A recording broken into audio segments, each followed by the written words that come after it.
Oke. Assalamualaikum warahmatullahi wabarakatuh. Pemirsa YouTubers, televisi handphone, Aceh yang dirahmati Allah Subhanahu wa Ta'ala. Pada sesi kedua ini, pada proses pembekaman ya.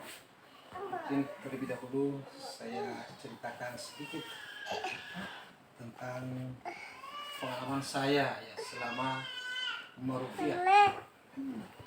Meruqyah ini saya geluti sejak saya mendapat banyak perjalanan ya, kemudian pengalaman spiritual ya. Karena jujur saya ini pernah mati suri selama 3 malam.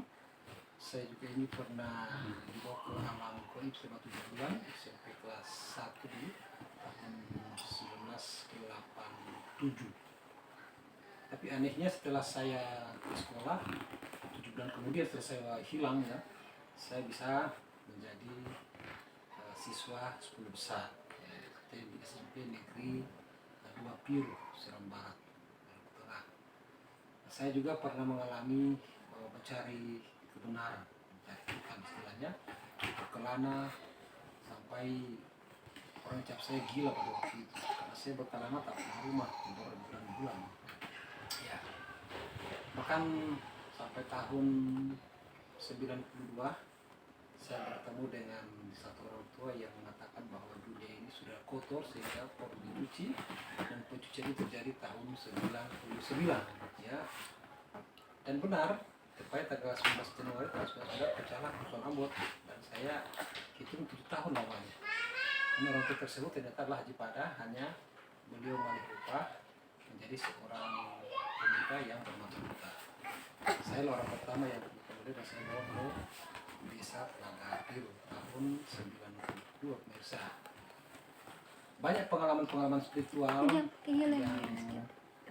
saya alami sehingga sekarang saya coba untuk mengaplikasikannya dalam ruqyah ya. Pemirsa dari Allah Subhanahu wa Ta'ala, dalam dunia ruqyah ini kita kenal jin internal dan jin eksternal. Apa itu jin internal? Jin internal itu adalah merupakan bawaan kita ya, korin kita sendiri sejak kita dalam kandungan ibu kita. Makanya dikatakan janin. Janin terdiri dari 2 suku kata, yaitu jin dan insan. Jadi manusia dengan jin ini bersaudara sebenarnya. Makanya saya berhati-hati sekali masalah ruqyah ini, karena jin ini adalah saudara kita. Bahkan dalam Al-Quran Allah jelaskan minal jinnati wan nas ya. Selalu disandingkan antara kata jin dan kata nas atau manusia. Insan manusia yang terpelihara, nas manusia secara umum. Maka dengan demikian antara manusia dan jin ini adalah saudara yang kita harus saling menghargai ya. Kita harus saling menjiwai. Walaupun demikian saudara kita satu ini tidak kelihatan pemirsa. Yang bisa melihat dia adalah korin atau jin internal kita sendiri. Makanya kemarin saya meruqyah satu klien kita di satu kelurahan ya, Lamio. Terus apa kata Lamio itu, Pak? Taraku ya. Nah, taraku itu boleh merasakan takut dan panas. Memang dua-duanya unsur jin. Takut itu adalah pandangan batin atau pandangan korin yang melihat jin eksternal, dan yang kedua panas memang karena jin diciptakan dari api, dari nyala api. Sehingga dengan demikian penyakit beliau itu saya masukkan dalam penyakit yang perlu penanganan ruqyah. Karena tidak ada tanda-tanda infeksi atau luka, baik luka di luar ataupun luka dalam tubuh.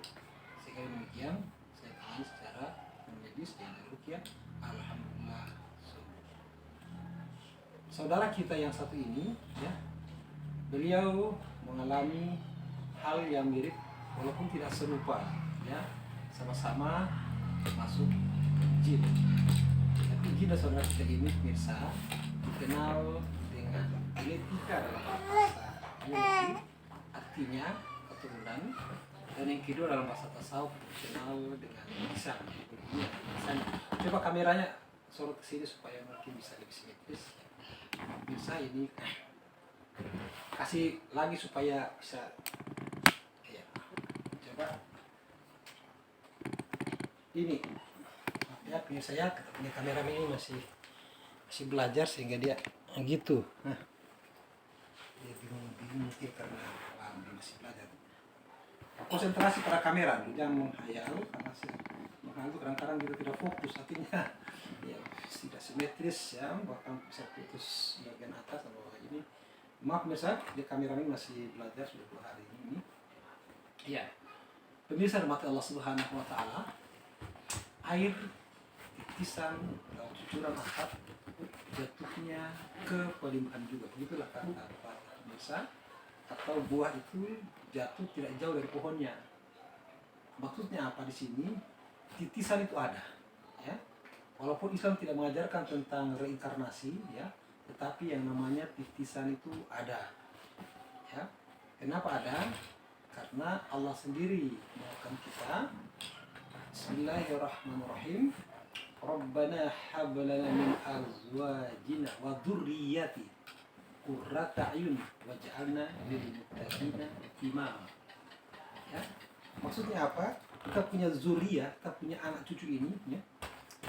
Kalau boleh dia mengikuti kita, ya, tetap sholat, dirikan sholat, tetap menjadi anak-anak yang saleh salihah, ya, maka menjadi imam atau pemimpin.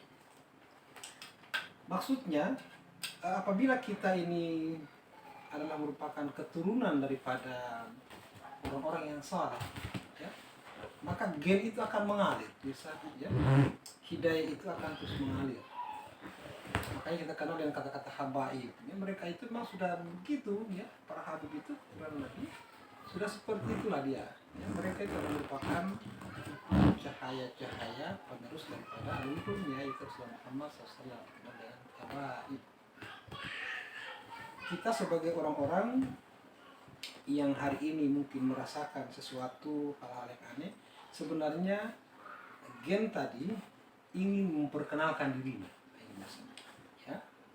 Jadi sifat-sifat karakteristik itu ingin memperkenalkan dirinya, sehingga kadang-kadang kita ini sebagai peruqyah, ya, harus berhati-hati, ya. Maka kalimat yang tepat adalah, ya, keluarlah secara baik, ya, atau bisa juga mungkin menetap dalam tubuh secara baik, ya. Nanti kita akan bantu dengan doa, kita kirimkan doa.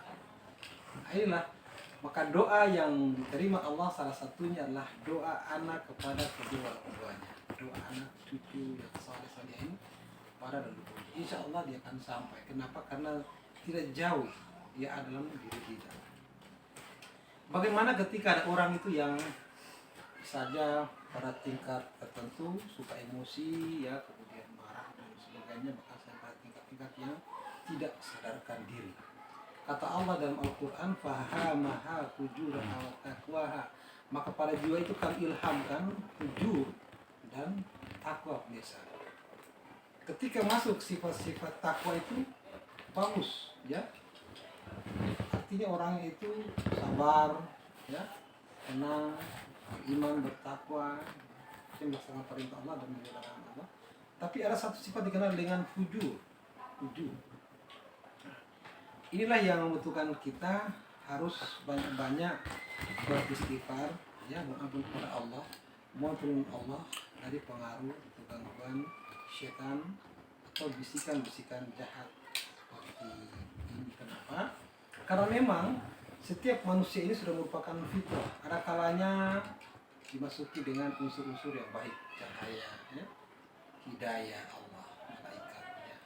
Tapi terkadang juga, ya, ada masuk unsur-unsur yang berenergi negatif, ya, syaitan, ya, kafir, ya, atau mungkin dari unsur-unsur yang kita kenal mungkin hawa nafsu, emosi, sifat-sifat kejahatan, atau dikenal dengan nafsu lazomah, ya, nafsu amar, nafsu mengarahkan kepada keburukan, sehingga kita itu apabila tidak, ya, memiliki kemampuan untuk mengendalikan mereka, ini bisa membuat kita itu menjadi emosi yang tidak dapat dikendalikan. Dan perlu penanganan rukiah kalau sampai tingkat ini. Sering kali kita lihat ya, kalau saya saksikan di masa rukiah itu kadang tangan kanan itu dua orang pegang, tangan kiri dua orang pegang, kaki kanan dua orang pegang, kaki kiri dua orang pegang, dia mengamuk gitu jadinya. Ya, ini kenapa seperti ini? Ya, karena pengaruh dia tidak mampu untuk mengendalikan korin itu sendiri. Ya, sehingga disinilah kata orang tua, indah foto sarungi niya masega berkatakan orang itu dia jago, aneh sabut sunamo, apan dimanca atalua seperti itu. Mengatakan orang itu dia jago kalau dia baru pandai silat, ya pandai bela diri, pandai main parang, tombak, keris dan sebagainya, dan dia kalahkan segala negeri pemirsa. Tapi ya namo isarongi niya masega berkatakan orang itu dia jago, benar-benar jago, aneh sabut sunamo, ayu wangi, atalua, hawa nafsuna. Dikatakan orang itu dia jago, benar-benar jago kalau dia mampu untuk menundukkan dan dia mengalahkan hawa nafsunya sendiri. Maka pemirsa kira jelas, setiap leluhur kita juga pernah punya emosi, itu juga turut terbawa pemirsa. Saya sudah jelas menurut saya, sehingga demikian tidak menutup kemungkinan bila kita tidak mampu menundukkan hawa nafsu kita, maka bisa masuk energi negatif seperti itu. Kita lihat bagaimana terjadi orang yang mengamuk sampai mampu untuk melakukan tindakan-tindakan pembunuhan dan sebagainya. Itu akibat daripada dia tidak mampu lagi untuk mengendalikan hawa nafsunya sendiri. Itu bisa. Bagaimana dengan penanganan klien yang misalnya sering lupa ya, atau susah tidur misalnya, atau mereka yang istilahnya itu pandangan kosong ya, mereka yang tidak bisa beraktivitas secara normal ya. Sebenarnya ini butuh penanganan rukiah, tapi dengan satu kalimat yang baik ya. Yang pertama, kendalikanlah hawa nafsumu. Kemudian yang kedua, siapapun yang ada yang beraga tersebut agar keluar. Maaf ya, kami akan bantu kirim dengan doa ya, sehingga dia keluar secara baik dan tidak menimbulkan dendam ya. Karena terjadi juga orang-orang yang kemudian celaka pada lokasi-lokasi tertentu, boleh jadi mungkin terjadi dendam dari bangsa jin pemirsa. Istilahnya orang tua kita di beton ini, kalau kita kuat maka dia akan serang istri kita. Kalau suami kuat, istri serang. Kalau istri kuat, suami serang.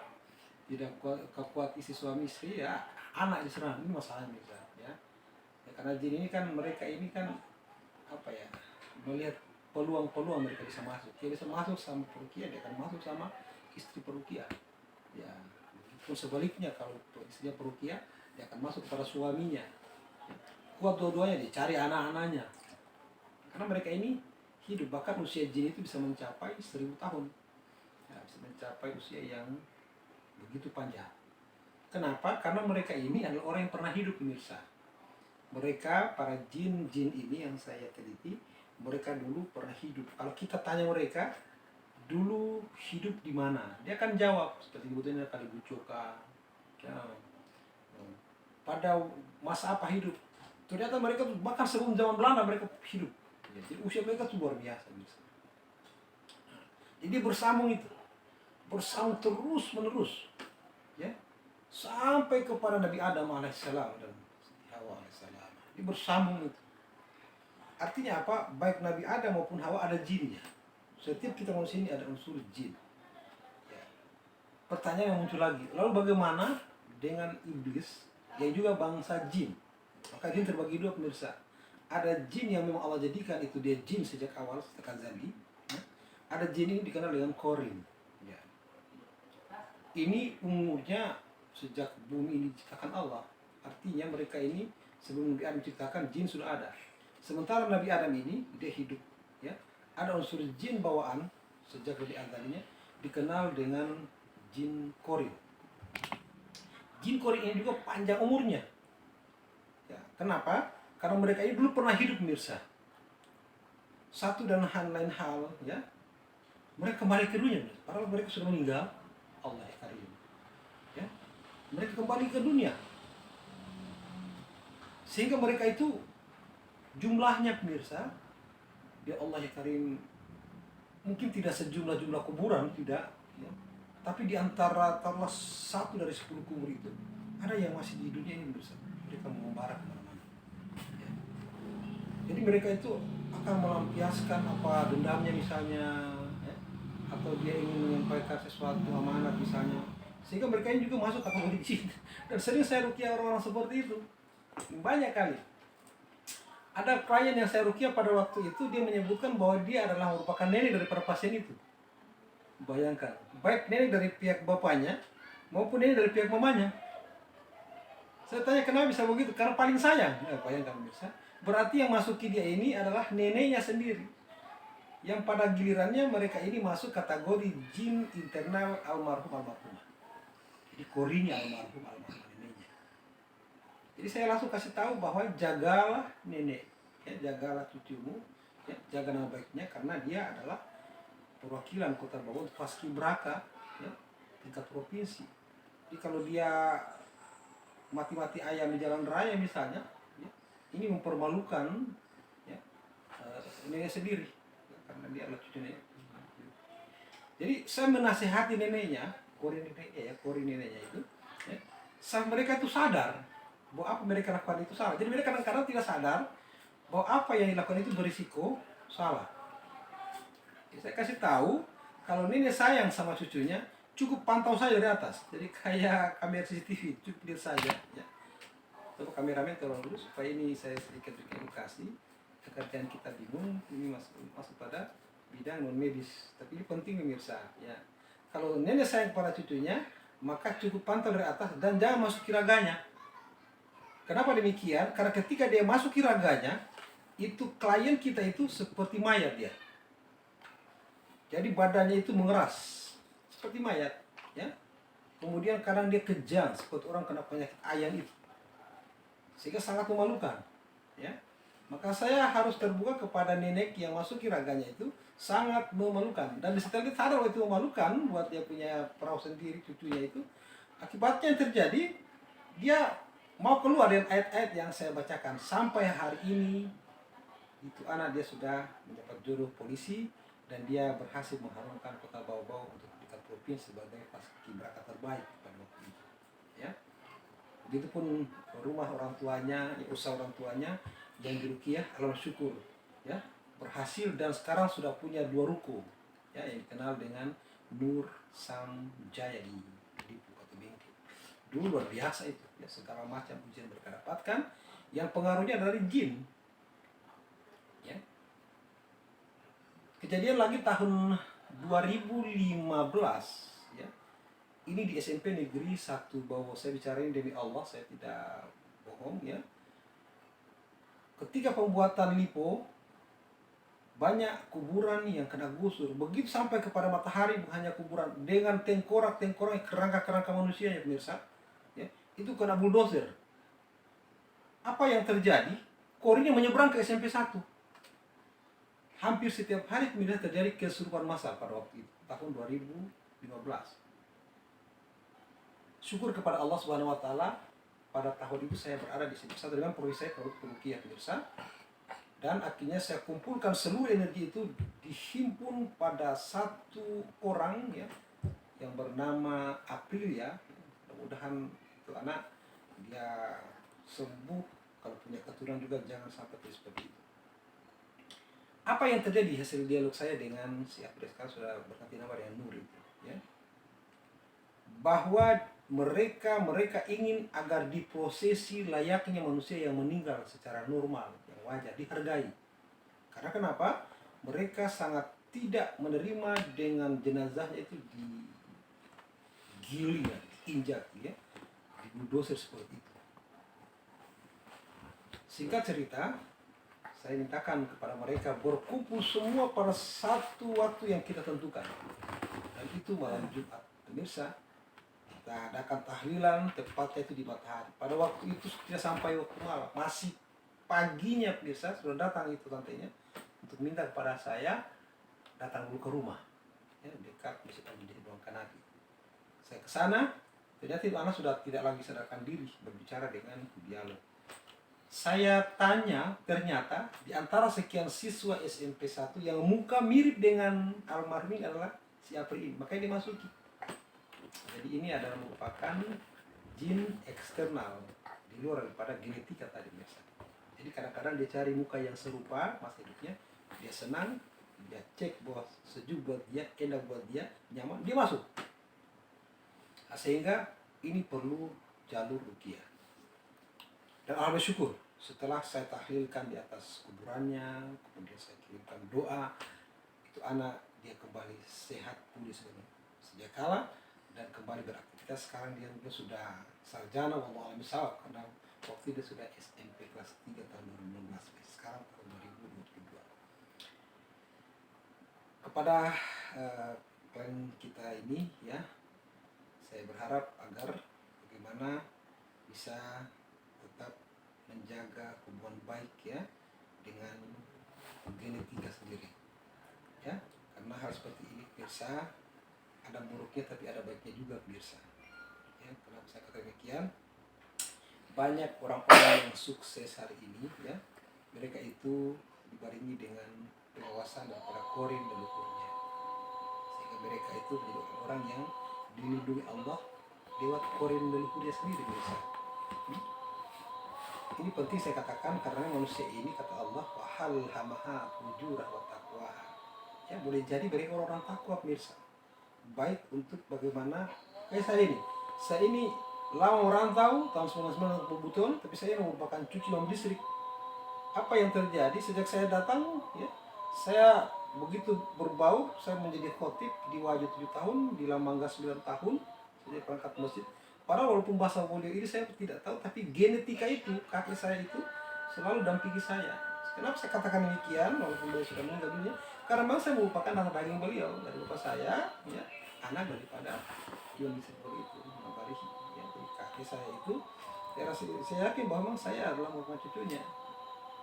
Sehingga tidak mungkin saya mau buang itu, kalau buang itu baru saya tidak bisa pakai baju lagi. Ini kan baju istilahnya bajunya besarannya beliau ini. Jadi saya pakai ini karena memang ada titisan itu. Jadi memang pada kalimat tadi itu fujurah wa taqwaha, kita hindari fujur, kita mengatur dia supaya dia tunduk pada kita.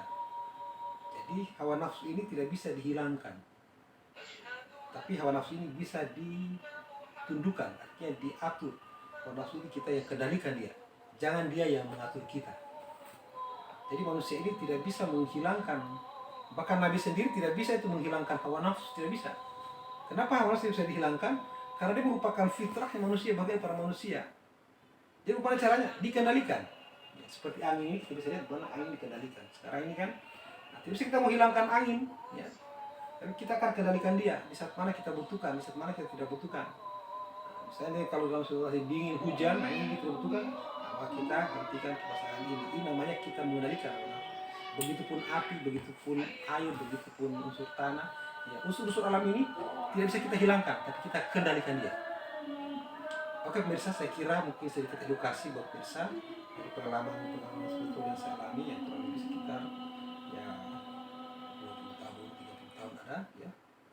Semoga ada manfaatnya buat pribadi saya dan pemirsa dimanapun Anda berada. Satu harapan saya bahwa tolong kita kendalikan emosi kita, amarah kita, ya, hawa nafsu kita, agar kita menjadi insan-insan yang Allah sebutkan ulaika lahum rabbihim wa ulaika humul muflihun.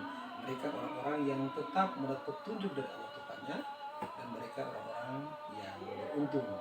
Amin ya rabbal alamin. Sekali lagi pemirsa, terima kasih atas segala perhatiannya, mohon maaf segala kekurangannya. Kebenaran semata-mata dari Allah Subhanahu wa taala. Dapat kesalahan mungkin dari maksud saya sebagai manusia biasa. Saya berharap jangan lupa di like dan subscribe agar hadir edukasi Aceh yang insya Allah lebih bermakna, lebih berguna, bermanfaat di masa-masa yang akan datang.